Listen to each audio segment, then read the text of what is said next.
NEET based question தாம்மா.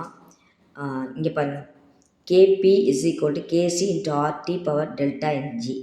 ஒரு reaction கொடுத்துருக்காங்க. இதில் டெல்டா என்ஜி வேல்யூ தான் கண்டுபிடிக்க சொல்லியிருக்காங்க. ஆப்ஷன் இந்த மாதிரி கொடுத்துருக்காங்க.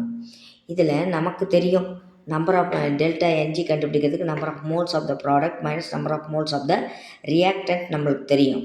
ஆனால் அதில் கெமிஸ்ட்ரி டிப்ஸ் என்னென்னா, கேஷியஸ் ஸ்டேட்டில் இருந்தால் மட்டும்தான் number of moles of the product எடுத்துக்கணும், number of moles of the ரியாக்டண்ட்டை எடுத்துக்கணும். இதுதான் கெமிஸ்ட்ரி டிப்ஸு. இங்கே தான் தப்பு பண்ணிவிடுவீங்க. நமக்கு இந்த ஃபார்முலா நல்லா தெரியும், நம்ம பண்ணி இதை வச்சு செஞ்சுடுவோம். ஆனால் இங்கே டிப்ஸ் என்னென்னா, கேஷியஸ் ஸ்டேட்டில் இருக்கிறத மட்டும்தான் எடுத்துக்கணும். இப்போ இந்த ஈக்குவேஷனை பாருங்கள். அமோனியம் குளோரைட் சாலிட் ஸ்டேட்டில் இருக்குது ரியாக்டன்ட்டு. ப்ராடக்ட் 2 கேஷியஸ் ஸ்டேட்டில் இருக்குது.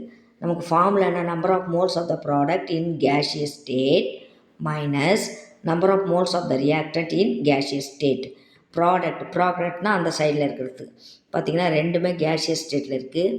ஸோ இதுக்கு முன்னாடி ஒரு நம்பர் இல்லைனா ஒன்றுன்னு அர்த்தம், இதுக்கு முன்னாடி ஒரு நம்பர் இல்லைனா 1.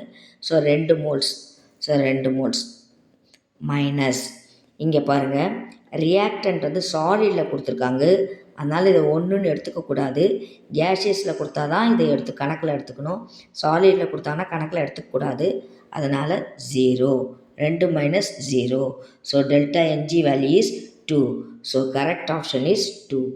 இதை மாதிரி தான் நீங்கள் மிஸ்டேக் பண்ணிவிடுவீங்க. உங்களுக்கு நல்லா தெரியும், number of moles of the product minus number of moles of the reactant தெரியும். உடனே கடன்னு என்ன பண்ணிவிடுவீங்க, 2 மைனஸ் 1ன்னு போட்டு 1 ஆப்ஷன் குறிச்சிடுவீங்க. ஆனால் நல்லா கவனிச்சுக்கோங்க, இல்லை கெமிஸ்ட்ரி டிப் இது தான். கேஷியஸ் ஸ்டேட்டில் இருக்கிறத மட்டும்தான் கணக்கில் வைக்கணும், சாலிடில் இருக்கிறத கணக்கில் வைக்கக்கூடாது. Thank you children. சப்ஸ்கிரைப் பண்ணுங்கம்மா, லைக் பண்ணுங்கள், ஷேர் பண்ணுங்கள். Thank you children.